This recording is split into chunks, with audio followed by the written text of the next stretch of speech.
Today's lecture is entitled The Age of the Universe and Putting an End to Apologetics. Professor Branover. Good morning. It's maybe not so appropriate on a day of fast to speak about such abstract ideas as the age of universe. After all, who cares? We are more concerned that this fast would be becoming, as it's predicted in Torah, that it would become a great holiday and Mashiach would be revealed and we would not need to deal with the age of universe. Everything will become evident because knowledge will fill up the earth. Nobody will have more doubts, but since it's unfortunately not yet, it didn't happen yet, I believe it's seconds away, but it didn't happen yet, so in the meantime, let's speak about the age of universe and apologetics. Because for the time being, unfortunately, the idea of age of universe is distancing many young people from Torah, from Yiddishkeit, and that's very, very sad. And as we will see, there are absolutely no reasons, no foundation for all those claims about millions and billions of years, but let's take it one by one. Let's first of all have a look what methods, what approaches are used in treating this question of universe, of age of universe, age of earth, and so on. Of course, the most reliable, maybe the only reliable data is related to some written documents. If we find an ancient document written by man, and it has either it has a date or we can derive somehow, investigating this document, we can derive the time, the date approximately or more precisely when it was written, then it's really reliable. Then we can trust that, especially if we find several documents or several documents written by several people more or less simultaneously, so we can know quite seriously from reliable sources how old is this document. And that also fits the criteria of quantum physics as we discussed yesterday and the day before. Something which was registered by a human being possessing free will, that's of course the most reliable evidence, and then we can take it as serious, as real, as existing. But as those who deal with history and archaeology and so on, they can testify that there are absolutely worldwide not a single document which is from the document itself, it stems, which is older than 4,000 or 5,000 years. The most ancient documents are not older than 5,000 years. Nobody yet found, and I'm personally absolutely sure that we'll never find any document, any man-made testimony about more than roughly 5,000 years, maybe a little more. So if we would rely only on this source of information, we would not have this problem of millions and billions of years and so on. What is reliable is certainly between 5,000 and 6,000 years, never more, because that's exactly the date in our Jewish calendar. We're in the year 5759. Now, close to that, but not precisely identical, are the rings on trees. That's a very reliable means of documentation of time. Because of changes between winter and summer, trees grow during the summer fast, and during the winter they stop growing, and that finds an imprint. If you cut the tree, you see rings, and every ring is corresponding to a year. There are very, very old trees. For instance, in Tzfat, there are olive trees, which are, people insist that it's a fact, which have been existing already in the time of Bais Rishon, of the first Beis Hamikdash. which means that those trees are more than 2,525 centuries old. And there have been some indications that in different parts of the world even older trees have been found. But of course, for sure, it's absolutely granted and absolutely reliable that no one of those trees can give a testimony about something more than several thousand years. Never such trees, such relics of trees simply don't exist. And now we go to a much more speculative means of establishing of the age of certain objects. And maybe first, which was applied several centuries ago, is geological clocks. What does mean geological clocks? If certain layers in the ground or on the bottom of the sea or bottom of rivers, on the banks of a river, certain layer is apparently created, made up by sedimentation, by sand, going down, sinking in the water and going to the earth, to the bottom of the river, to the banks of the river. So you can calculate, and I mentioned it already in one of my previous talks, that you can calculate more or less, if you know the speed of sedimentation, if you know how many millimeters or centimeters are generated every year, and you see the thickness of the layer, you can more or less establish how many years passed and it happened. And here, of course, the geologists have been the first who announced that there are some layers which are many tens of thousands years old, and even hundreds of thousands, and even millions of years, and tens of millions of years old. Here we are running already in the same problem of extrapolation backwards, which I discussed quite in detail yesterday. Because you need to make several assumptions. You assume that the speed of sedimentation, speed of growth of this layer, of this pillar, and so on, other geological objects, is the same as it is now when we observe it. Or, in some cases of more sophistication, they try to find a function, a dependency of the speed of the growth of the layer with time, how it changes over time. But again, then it has to be assumed that when we go in time, in our imagination, we go backwards in time, that the function has been always the same. The dependence between speed of growth of the layer and time stayed as it is established now. And then we extrapolate backwards, and you will remember the example which I brought you yesterday about what extrapolation is with a rabbit. If we raise a rabbit several days and then decide that it will always grow like that, adding, as we assumed yesterday, a quarter of a kilo every day, and don't take into account that when the rabbit is growing up to a certain level, it stops growing. When we go backwards, we don't make any assumption. We assume that either the speed was always the same or the dependence of speed on time was as we observe now. And we extend it for thousands of years, tens of thousands, millions of years, and believe it's true. Again, I believe I succeeded to convince you yesterday, it's pure imagination. It has absolutely no value of anything like truth.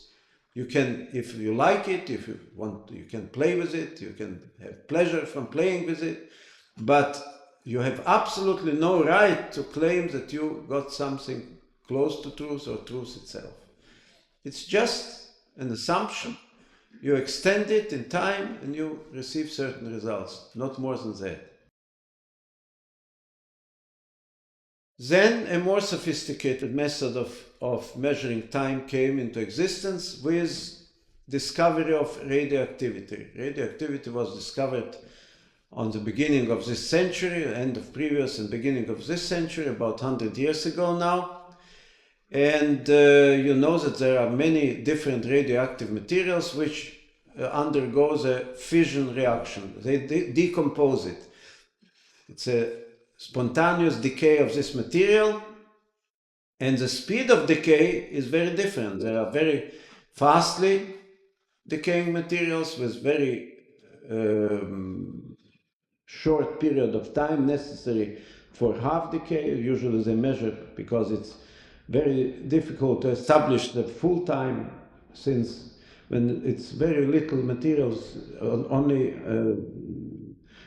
few atoms are left, you have difficulties in measuring the process, so you cannot really establish the beginning or the end of the decay. So you go by half period of decay, which is much easier to establish from practical point of view to measure. So there are materials which are undergoing this decomposition in minutes, in hours, in days, and there are other materials who have very, very slow process of decay, which lasts for thousands and millions of years. Again, you establish this, of course, by extrapolation, by measuring and assuming certain assumptions. Now, by measuring a certain, if you got a certain object which has in it some components of radioactive materials, you can compare the level of radioactivity now with what it supposedly was years ago, and then you can calculate how much time elapsed, and I will demonstrate it more in detail when we come to carbon dating, because carbon dating is the most popular. It's written in school textbooks, it's spoken about in hundreds and thousands of popular articles, spoken on television very frequently, and people believe that carbon dating is absolutely sacred. That's absolute truth, that nobody can dispute it, nobody can put any signs of question marks. What is this carbon dating? A little bit background. There are three types of carbon. With atomic weight 12, most of the carbons belong to this type. Then there is a small amount of carbon 13, atomic weight 13, not 12. And finally, there is a carbon which is radioactive, carbon 14. Where from is it coming? It's coming from the upper layers of the atmosphere, which are bombarded by certain cosmical particles. It's called, because most of the particles are coming from the sun. We spoke yesterday about explosions on the sun, sunspots, and those places of the sun are emitting certain particles which are ultimately reaching the Earth and going also into outer space everywhere. It's called the solar wind. And when such particles are hitting in the upper layer of the atmosphere, nitrogen atoms, nitrogen has atomic weight 14, normal non-radioactive atom of nitrogen is then converted into a radioactive atom of carbon with atomic weight 14. That's the foundation of this carbon clock, carbon evaluation of time. Now, as a result of that, we have now three types of carbon. Regular carbon 12, which is the bulk of carbon on Earth and other places in the universe. Then a small, tiny amount of carbon 14, an isotope, non-radioactive. And finally, the radioactive, which is permanently generated, is created in the upper layers of the atmosphere, and then it goes into reaction with oxygen. All carbons are going into reaction with oxygen, and then what is created? Carbon dioxide. Now, over the last decade or so, it's spoken a lot about the harmful effect of carbon dioxide, because all power stations and cars and other technical devices are emitting a lot of carbon dioxide. Every burning of fuel results in emitting of tremendous amounts of carbon dioxide, and the atmosphere is more and more saturated with carbon dioxide, which is not good itself, because for breathing we need oxygen, we don't need the dioxide, but that is more remote result. What people are speaking usually is a global warming effect, because carbon dioxide is not completely transparent for infrared radiation, for heat, and as a result, when the solar heat is absorbed by the surface of the earth, by the surface of oceans during the day, before, most of the heat was returned to outer space during the night. But since the amount of carbon dioxide increased gradually every year more and more, it serves as a kind of a blanket. It's called the greenhouse effect, as if the whole earth would be put into a greenhouse. Heat can arrive to earth from the sun, it's not emitted, it's not irradiated back during the night. As a result, the earth is permanently gaining higher and higher temperature. It's a very slow process. Scientists are split in their opinion. Some believe that in the year 2010 the temperature will go up maybe by 5 to 10 degrees, which is enormous, in which case, of course, it would be a very, very strong effects on agriculture, on human life, and so much that the ice and snow on the poles of the earth would melt almost completely, which would lead to the rise of the level of oceans by a number of meters, and coastal cities like Tel Aviv or New York, Melbourne I think was also close to the sea, would be flooded by quite a substantial layer of water, 5-10 meters deep and maybe more. And therefore, several international conferences have been held over the last years how to prevent global warming, how to decelerate the speed of accumulating carbon dioxide in the atmosphere.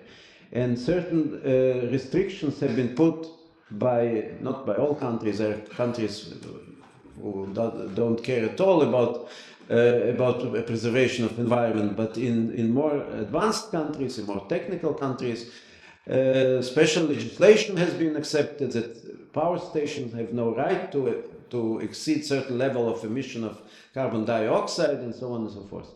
But that's a different issue. Again, we shouldn't worry too much from one point of view, because by the year 2010, God forbid, Mashiach will not come till then. And of course, with the coming of Mashiach, we will not have such stupid problems when people themselves, mankind as a whole, is doing such harmful things to themselves. That would be impossible. But for the time being, the perspective looks quite dangerous if the processes are going in a natural way. We need interference of HaKadosh Baruch Hu, we need interference of supernatural events.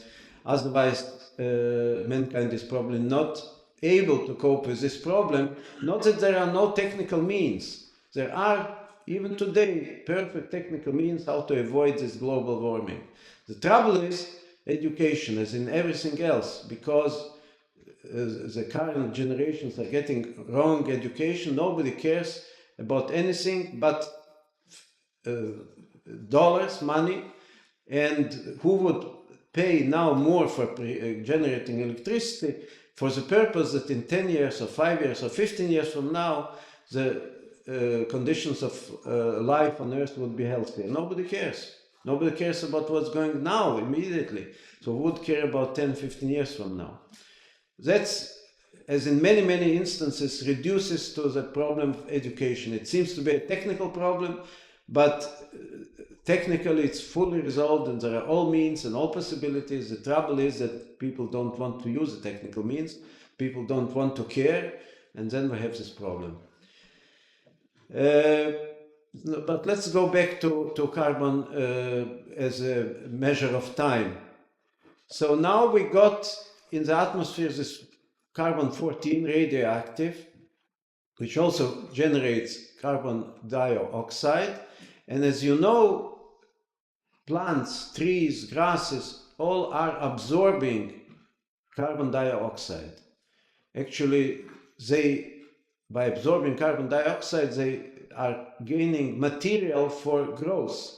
When a tree is growing, when the grasses, a bush is growing, all that is because of absorbing CO2, carbon dioxide. So such plant will absorb not only normal, regular carbon dioxide, but also a little bit of radioactive.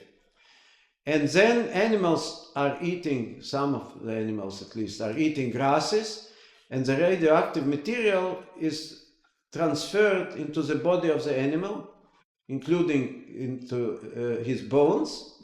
And when the animal dies, and of course stops this process of accumulating more and more radioactive carbon, then all this carbon is fixed into bones, which are then found as fossil. And if we take a fossil and make a chemical analysis, a physical chemical analysis, and establish what percentage of carbon-14 and what percentage of other carbons is there, that gives us the key to calculate the age of this fossil.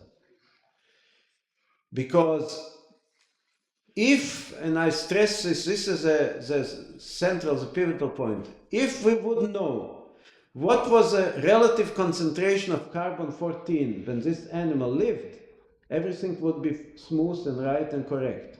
Because then we know what was the initial level of carbon in the body of this animal. Now we measure today, of course, it's less because part of carbon already disintegrated. And we know the speed of disintegration of this specific type of carbon. So we write a simple equation with one unknown and calculate how many years elapsed since this animal lived. Very elegant. Many people have been tremendously impressed. But there is one problem which no textbooks are referring to. In scientific literature, it's mentioned, but it's only for specialists. In popular literature, in school textbooks, it's never mentioned. That to make the calculation, we have to know what was the initial level of carbon-14. And if we don't know, we assume. What do they assume? They assume that the level of carbon-14 was then, when the animal lived, the same as today. Now, is it reasonable? It's justified? It has any foundation in reality? It turns out that absolutely not. Because solar activity is the main source of the solar wind. The intensity of solar wind is determining the amount of carbon-14 which is generated every second. Solar activities, explosions on the sun are going all the time, and there are some periods when the sun is very active, and it even influences health of people who are nervous individuals, people with heart disorders are especially suffering and feeling that something is going on. So it's not something imagined, it's very, very real.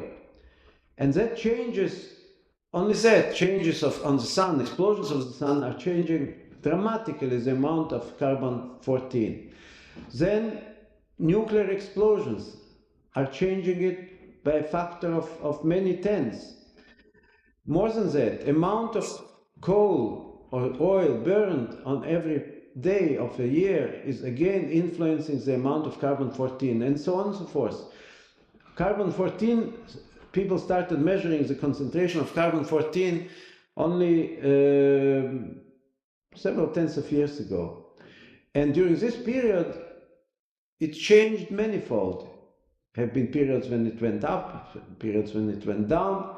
So after all that, how can we assume for calculation of the age of the fossil that amount of carbon then, when this animal lived, was the same as today? It's absolute nonsense. But it's never mentioned because there are certain people who want to present this carbon-14 method as a very reliable, as a very scientific, very impressive, and it's really impressive people.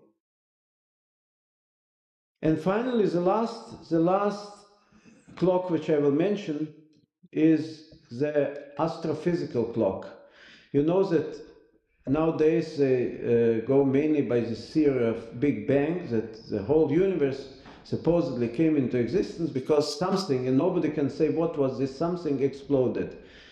Nobody can know and will never know what this something was, if it was such a something, because it's called the singular point. In mathematics, you cannot approach a singular point. All your mathematical analysis is falling apart. So they assume that there was something, it exploded, and the whole universe came into existence. Matter, space, time, and laws of nature, laws of physics. Why did they come to such a conclusion? First of all, an observation made by an astronomer called Hubble, the Hubble effect, more than half a century ago.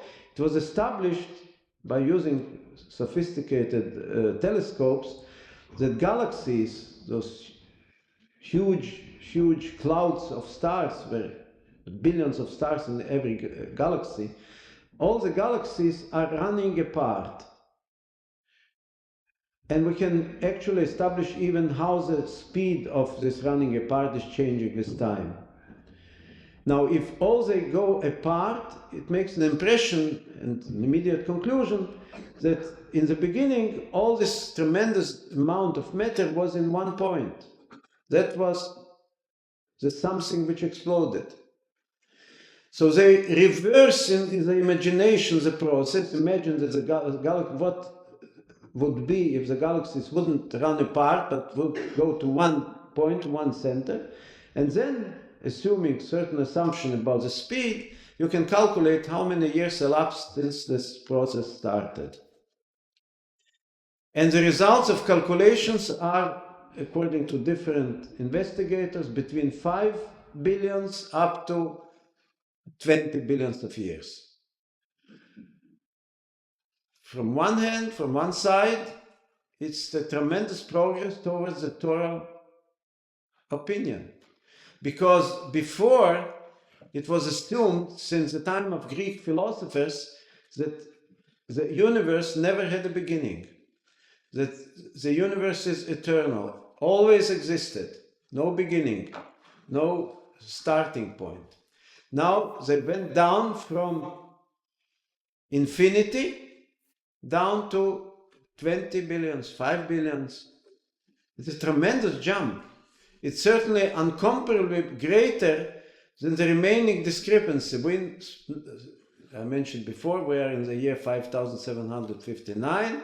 So 5,000 or 6,000 in comparison with 5 billions is a tremendous difference. But the difference is incomparably smaller and less important, less significant than the difference between infinity and 5 billions or 20 billions. So most of the way was already done. Now it remains just to bring those 5 billions down to 5,000, which is not such a big deal. It happened in our lifetime, this jump from infinity to 20 billions, 5 billions. So why can't we assume that Mitzvah Hashem, in another year or 2 or 3, everybody will finally understand that it was a mistake, and the real number is that the Torah is stating 5,700 in a few years. Now, what are the main problems with everyone and with all of those methods of measuring time, measuring age of the universe? I mentioned already that with documented dates, everything is fine.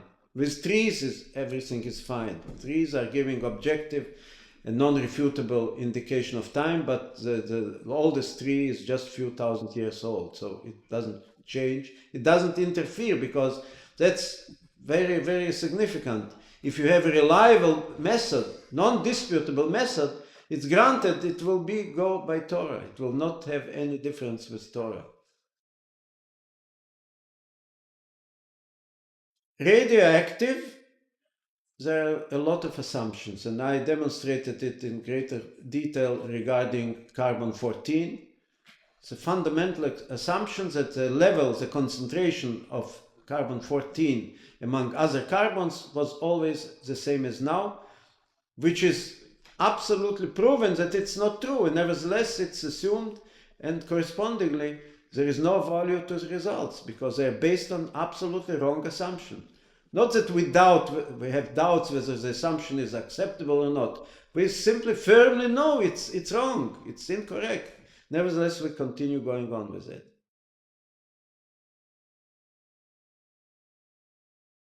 Now, what about the Big Bang?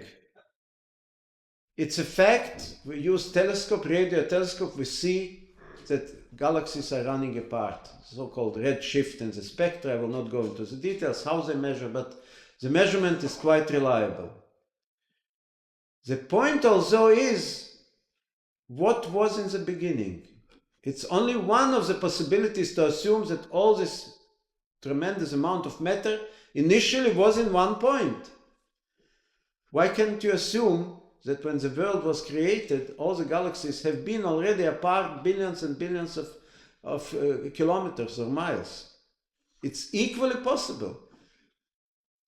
It's equally impossible to prove or disprove any one of those assumptions. And then, if you assume that galaxies in the time of creation, in the time of beginning, have been apart already on those huge distances, you can easily get not 5 billion, but 5,000 years. So it's absolutely arbitrary. And those who believe that those methods are precise and reliable, they should go to the elementary ideas of those approaches. And you don't have to be a physicist, you don't have to be an astrophysicist, an astronomer. You find it very clear by elementary logic.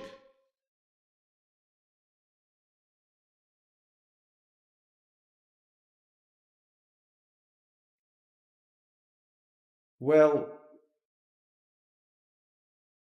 the second topic I had to speak today is apologetics. Nobody is more opposed to apologetics than our Rebbe, because I mentioned it in the beginning and in previous lectures, there is absolutely no reason in the contemporary state of sciences. We see clearly that all sciences are proving the facts which are mentioned in Torah. Nevertheless, many people are continuing to go by apologetics. Scientists, some of them are from scientists, some of them are Shemitah mitzvahs, and don't stop to apologize, don't stop to ask for all kinds of excuses. How comes that they believe in Torah? How comes that they accept the Torah world outlook? And of course, one of the results is that they start rejecting the pshat of the Torah. They are not accepting the literal meaning. They go in all kinds of speculation and so on. With the Big Bang, I will not mention, there are several scientists who wrote, Jewish scientists who are Shemri mitzvahs. They wrote several books about the Big Bang and how it's explainable and how it is in relation to what the Torah says. Nevertheless, they accept being Torah Jews. Some of them studied in yeshivas. I envy them. I didn't study in yeshiva, unfortunately. Nothing is coming instead of systematic Jewish education. But that's just a personal remark. And they start, when it comes to the Big Bang, they start explaining that we still should stick to those billions of years, and they try to make all kinds of speculations how to reconcile, how to adjust what Torah says and what the Torah should say. It's absolutely unnecessary, not even from the Torah point of view, as I try to demonstrate to you. The status, the condition of those theories is such that there is absolutely no need to adjust something, no need to apologize, no need to be concerned, because those theories, those dating means, those clocks are pure speculation and not more than that.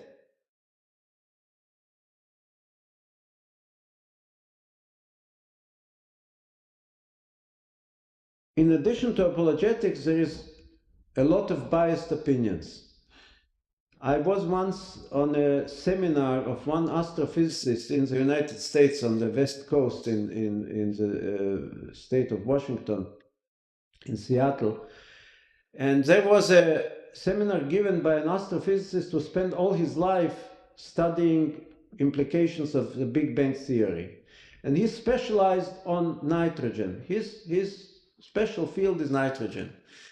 And he followed through how nitrogen came into existence with the Big Bang and what time it took. And he compared the amount of nitrogen in the universe now with the speed of the process of generating nitrogen. And he explained all the equations and all the assumptions. And then he came to his final conclusion. And before he told what the conclusion is, he started begging to excuse him and that he himself appreciates that the result should be wrong, although he spent 30 years to get to this result. And pay attention, please. Man is even not having any mercy to his own years, which he spent in this research. Why, he says?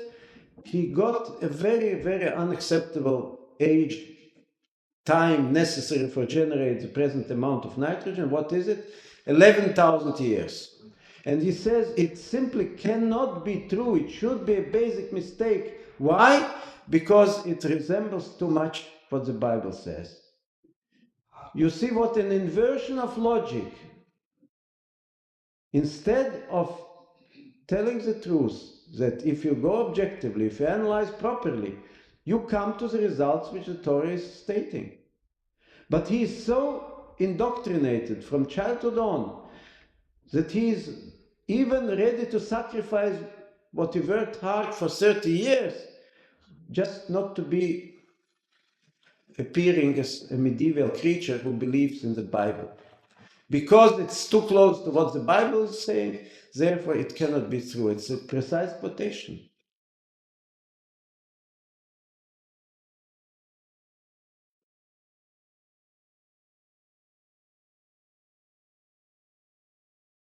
I told you in one of the previous talks about, we discussed it quite in detail, about the position of and movement of sun and earth. And that the Rebbe's point of view is absolutely firm and non-equivocal, that the earth is standing still and the sun is going around, and we discussed how it fits perfectly, how it stems from general relativity, and how in our modern science times nobody should have any concerns because it's a perfect harmony, not conflict. About 25 years ago, an editor of the American publication of Orthodox Jewish scientists called Intercom, it still appears, but there is a different editor today.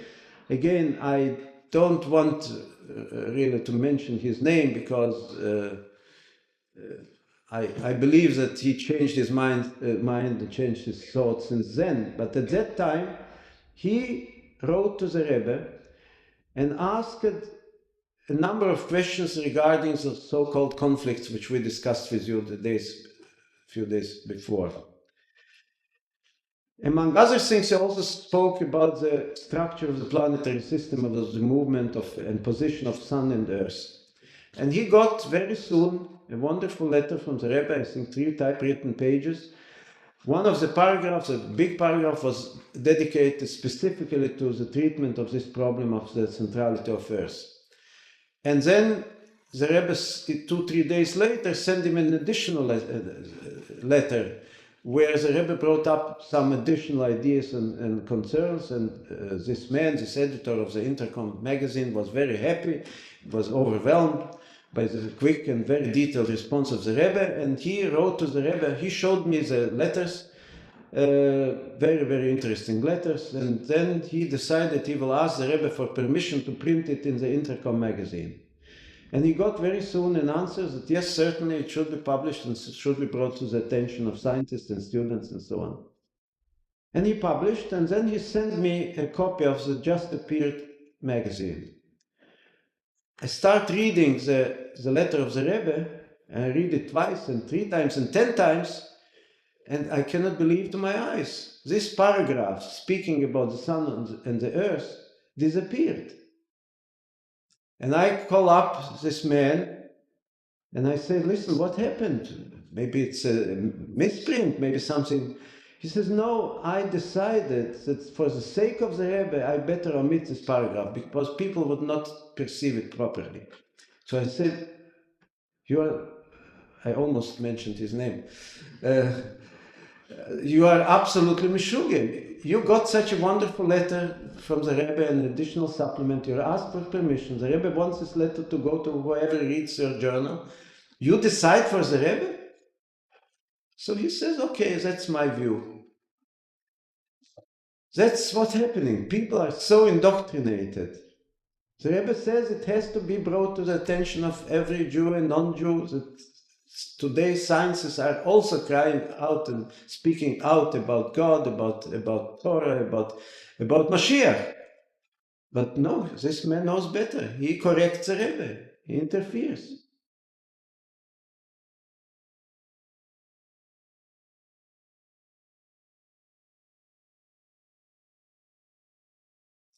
Well, I think I mentioned told already at different lectures and gatherings, a psychological experiment which I did when I just arrived to Israel. I am almost sure I told it here also in Melbourne, but it's so typical what happened and so interesting that maybe I will venture to tell it again if some people did not hear it.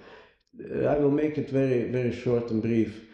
A few years after I settled in Israel, which is more than 20 years ago, I was invited in a small town in the south of Israel to give a lecture on prophecy. They called me up and told that they have every 2 weeks they come together, a group of intellectual people as they define themselves, teachers and medical doctors and engineers, and they listen something about the Torah, but on a modern level.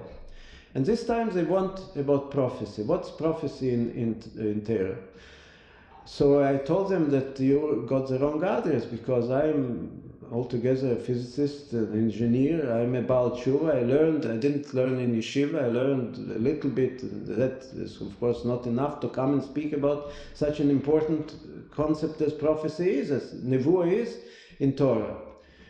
They started arguing that no, I gave them an advice. I even gave them telephone numbers of several rabbis who probably would come and give the lecture. But they responded, no, they say, you misunderstood us. We're intellectual people. A lecture by a rabbi is not for us. We need a scientist. So I refused, of course, I hung up on them, and then the next day they called again, a few days later again, and since I felt that maybe it's by Shgocha Protis, I have to sit down and learn a little bit about prophecy and tell them, and that's what I did, and I came, and I started speaking what I myself learned over the last few nights, what prophecy is, what nevuah is. I spoke about the novice, the great tzaddik, and why Kodesh Baruch Hu reveals to him certain things, and how the novice is educating and influencing and directing the king and the people. And it was a catastrophe because it wasn't their language. They absolutely wouldn't accept a single word because the tzaddik and Kodesh Baruch Hu and novi and king, all that was not their language. They had a completely different imagination. I hardly could. I had notes. I went by my notes. I quoted the Tanakh and the Gemaras and on prophecy. Nothing helped. Many of them have been asleep. Others hardly could sit and wait the end of my talking. After I finished, there hadn't been questions. Just a few of them came to me and told, listen, probably you haven't been briefed properly. We expected a modern scientific lecture. You came to tell us fairy tales. So it was very painful to me, and I started thinking, how could I arrange next time if I will be given a second chance? How should I deal with them, with this kind of people? And the chance came quite soon. Somebody else from a different town, a different group of people called me, but again it was something in the spirit of the first invitation. And they didn't want prophecy, but I decided maybe I will try, and we made a deal. They accepted prophecy. And this time I decided I'd have to take them in. I have to show them how do they fool themselves with this modernity and modern ideas and so on. And I did a psychological experiment. I started telling them that first of all, I told them something which they liked very much. I told you as modern people, intellectuals, you certainly know about the new and fastly growing and advancing science, parapsychology. Oh, it sounded wonderful because every day you can find in Ma'ariv and Idiot Acharonot and all the big papers, parapsychology and all the things related to that, and television speaks about it, so that was perfect. And I went on with telepathy, and I made, I believe I shouldn't do it, but for the sake of experiment I did it. I presented Nevi'im, prophets, as people who are practicing parapsychology and telepathy and I don't know what. And my expectation was that at least few of the audience will stand up and object, because it was absolute nonsense what I was telling them. But everybody was pleased, everybody was silent. So I had a problem, I didn't prepare so much nonsense, and then I had to play by ear, I had to invent. I spoke about my field is magnetohydrodynamics, so I know a little bit about electrical magnetic fields. I told there is a special mysterious magnetic and electrical field, which is a physical carrier of parapsychology, of telepathy, and still no protest, no objections. So I used the blackboard, there was blackboard and chalk in this room, and I wrote a very long differential equation which pretended to explain something in parapsychology and electromagnetic fields. No protest, no objections. Then I had to stop and tell them that all this was just a psychological experiment, because that and this happened in the other place. And they have been confused. And then, after they understood how silly they behaved, I could give my real talk. I took out of my pocket my notes and I quoted the Tanakh and the Gemara, and it was okay for the time being. So that only demonstrates that all those pretexts for which we sacrifice the most dear and the most vital and important part of Jewish life, Jewish education, all this nonsense. Not that people understand sciences, those who reject Torah, but the less they understand, the more violently they reject Torah, and they present themselves as very advanced, very modern, very scientific, and that's of course absolute nonsense. The bottom line of all this dispute is, of course, that as the Torah states more than once, that the Torah is a blueprint, or if you want to use more modern terminology, Torah is the genetic code of the entire universe. God was looking at the Torah as the Zohar is telling us and creating the world, and therefore there cannot be any contradictions. There can be apparent contradictions. It seems to us that there are contradictions, but it cannot be, because if you have a blueprint and build a machine, can it be a discrepancy, a contradiction between the machine and the blueprint? The blueprint, the machine is built according and is copying the blueprint. So by definition, there cannot be contradictions. And of course, Torah is the only real and reliable and fundamental source of knowledge.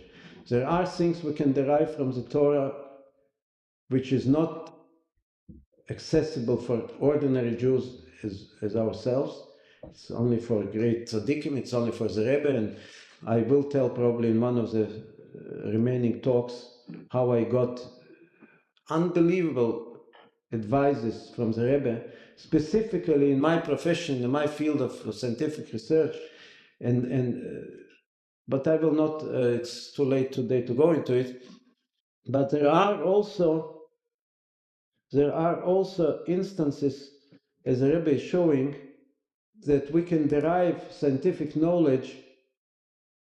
Even an ordinary person who has a little tiny knowledge in Torah and a little bit common sense and logic can derive, for instance, I was privileged to hear it years ago from the Rebbe directly, how to prove, purely using the Torah concepts and ideas of Torah, that the Earth is the only place in the universe where human beings are existing. The question was whether there are, and you know, they're still searching and looking and expecting some signals to be sent from other galaxies, from other planets, signals from human beings which supposedly are there. So the Rebbe is saying, according to the Torah, there can be life in the outer space, some simple plants, even animals, maybe even more sophisticated animals, but not human beings.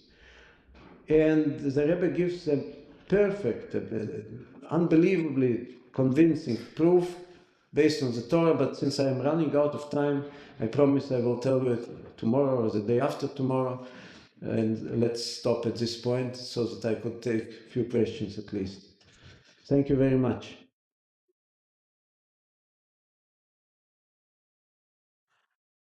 No questions today? Everybody is so weak because of the past that can't ask questions?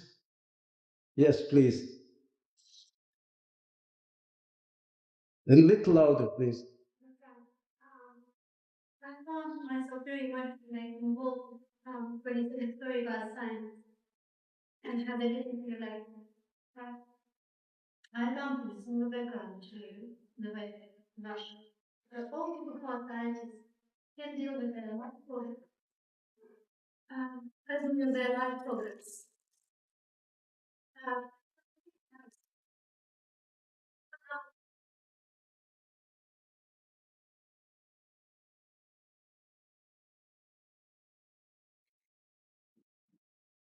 Okay, let's leave it. You can ask privately later. Any other questions? No questions? Yesterday there was so many questions I couldn't answer. Today I can answer, but there is no question. Please. Yes. You are teaching concepts extrapolate. However, you have absolutely no doubt about the reliableness of extrapolation, excuse me, as global warming and global warming and habitability right now. No problem with extrapolation, post-extrapolation, that. I find that contradictory. Why do you accept it? Well, One and second thing is, if I may forget, it must establish does fit the word not then includes. How do you reconcile that? which establishment? This one was established. Well, I don't know. You are the first one who tells me that. I wasn't told that. So I cannot comment because I don't know. I have to check. I have to find out. But on your first question, the answer is very simple. First of all, the question was, this gentleman is asking, how can I refute and disregard extrapolation and at the same time speak about global warming and speak about the temperatures which are expected in 10 or 15 years from now? The answer is very, very simple, because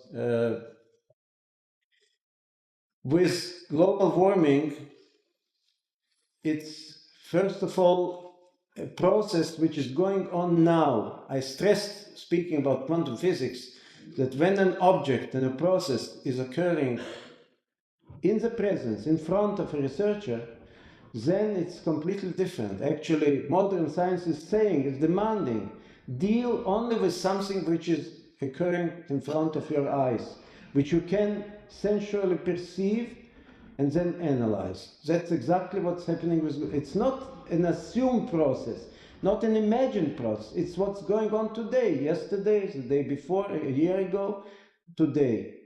Now, we can formulate the reasons why it's happening, because we know the amount of heat which is coming, the amount of heat which is irradiated, and so on. And we make a calculation for 10 or 15 years. And I mentioned that different scientists are getting to different temperatures and different levels of melting of snows and ices and so on. So it's not that it's a very precise and very non-equivocal result, but there is an expectation that in certain intervals the atmosphere, the Earth will become warmer. Now, I stressed, if you have been on my talks yesterday and the day before, the great difference between extrapolating backwards and extrapolating forwards. I mentioned the meteorologists who unfortunately don't have, in some instances, better methods than extrapolation, and they extrapolate from the past and from today for tomorrow and the day after. And I, of course, mentioned that it's in no way precise. It's also speculation, but the advantage is that we have a way to check it, because tomorrow we will know how much they have been right or wrong. So therefore, I'm not saying that you cannot use extrapolation at some degree in sciences, but I define the conditions. First of all, it has to be backward, it has to be forward, never backward, because there's no way to check what was in the past. We can return and be present there. Secondly, it has to be based on the knowledge of a certain function, which you have to establish empirically. And thirdly, and most important, the period of knowledge, of actually registered results, has to be much longer than the interval of extrapolation. By knowing the weather for a whole year, 2 years, 10 years in the past, you can humbly extrapolate for a day, 2, or a week, and not necessarily you will hit the target. Very probably you will be wrong. What they are doing in attempts to establish age of universe or Darwinian evolution or so on, they are making extrapolation from what is known in the last couple of years backwards for millions and billions of years. You even graphically cannot present it. You know, extrapolation best is understood if you build a curve on paper or on the blackboard, and then you extend the curve a little bit. You have experimental points, experimental data through which the curve is going, and then you say, here I don't know, but I would dare to extend it a little bit, hoping that the curve is not jumping, although there are curves which are jumping up and down and so on. What we are dealing with here with the age of universe, we even cannot present it graphically, because the length of the curve which presents the factual knowledge is invisible. To put on the blackboard, even a blackboard, billions of years, you need quite a lot of space. And then in this scale, the period in which we've got actual knowledge is invisible. So that's a great difference. Any other questions? Yes. In the fossil finding, how do we explain there seem to be animals that live not long time, but I certainly beyond the recorded. Well, you can again only speculate. You can speculate that those animals lived before the marble, for instance, before the flood. You can speculate, and that's actually one of the views expressed in the Torah by commentators, that it says that God created and destroyed several times the world. So maybe it's remaining from previous worlds. And ultimately, there is another assumption which is absolutely legitimate. It's not it's an assumption, but as an assumption, it's acceptable that the world was created with those fossils in Earth, because the fossils exist. It's a fact. Nobody, neither I nor anybody else, is willing to deny the existence of fossils. The question is, the unknown is, what do they represent? Maybe let's take another question from the ladies. Yes. Torah says that here comes there would be changes to humanity, but also made the changes to the nature itself. God will be the changes. And maybe the woman is the manifestation of its change. Well, the question is that the Torah says that there, with coming of Mashiach, there will changes in humanity, but also changes in nature. The lady wants me to describe it, what it will be. The Rambam says that the unknown regarding the days of Mashiach is greater than the known. So if the Rambam says that, who am I that I would speculate and go deeper in it? I really wouldn't venture. We only have to wish that it would happen, that it will be good. It's granted. It's told by all the great Torah scholars in all generations. So let's wish in this day of fast that it will happen soon, and then you and I and everybody will see how it will be. There are different opinions, but it's also too late. I think Rabbi Groner will throw me out in a minute. Yes, please. Could you please clarify on the carbon dating again, the basic assumption taken, the weak point in the carbon dating?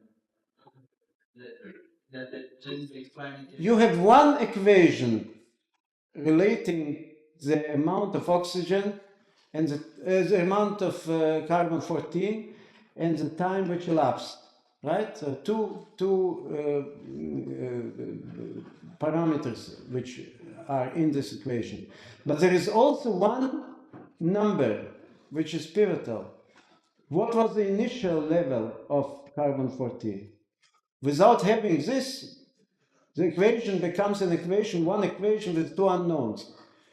And of course, from one equation, you can derive only one unknown. So you have to assume what the level of carbon-14 was then. But by making this assumption, you already gave an answer. You don't need it, because whatever you assumed, if you made two different assumptions, you will get two different results. So you can get whatever you want. It's meaningless. You assume the amount of carbon-14 then, when the animal lived. Any other questions? Yes. I couldn't hear a single word. The stars are so far away. How do they go around us so quickly? Well, that is a question I answered already yesterday. Somebody asked me the same question. There is a problem because according to relativity, speed of light is the highest speed which can be found in the universe. It's all explained in detail and analyzed in a very important book if you are interested. It's Philosophy of Time, Space and Time by Hans Reichenbach. Hans Reichenbach was, I mentioned the book, was one of the closest disciples of Einstein, and he analyzed all those questions. He dedicates actually 3 chapters of his book to the question of validity of Ptolemean system, which means that the Earth is standing still, and he shows how all those questions can be properly answered from the point of view of general relativity. That's it? Yeah, another lady, yes. I saw your hand, yes. Yeah, please.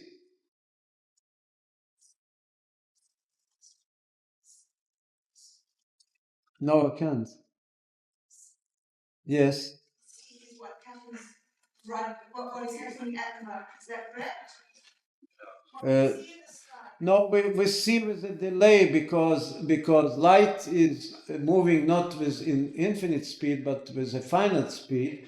Therefore, a light beam which left a certain star many years ago can arrive only today. So we have a time delay of dependent on the object. If it's a very far object, the time delay is longer. If it's a very closed object, the time delay is shorter. Is it possible that the time delay, could I assume it's not possible that the time delay would be more than 6,000 years, right? Of course. Well, people say Of course, but you should trust HaKadosh Baruch Hu that he knows a little bit physics, and therefore the light beams have been put in proper positions that it would not cause any contradiction and everything would be appropriate. Even we human beings can make this calculation. It's not so complicated. Yes, I think last question maybe. Oh, I promised. Okay. Made the experiments with nitrogen, and did he publish his uncertainty about the years? I don't remember. I may have in my records at home his name, but by heart I don't remember. Not geologist, he was an astrophysicist. That I don't know. For that I will have to write to him, because I was there in that university and came to his seminar, but that was just an incident, I can say. Yeah, your question.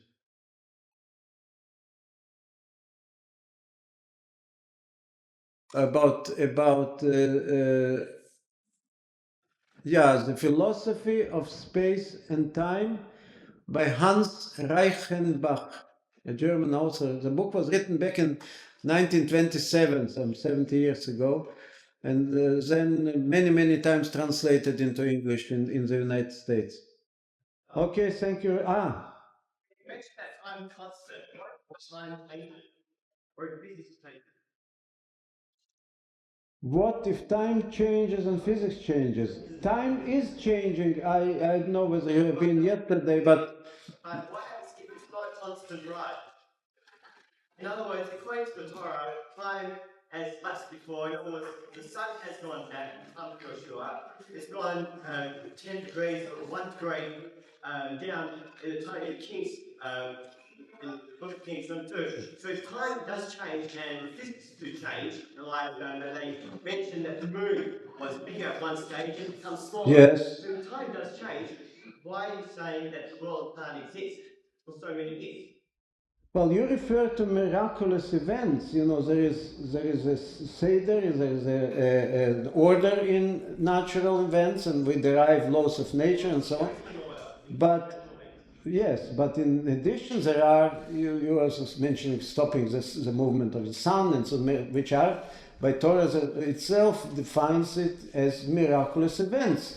So of course, the miraculous events, the Rebbe is stressing this point very strongly, that fundamentally there is no difference between natural sequence and miracles. The difference is only that miracles are not so frequent and natural events are permanent.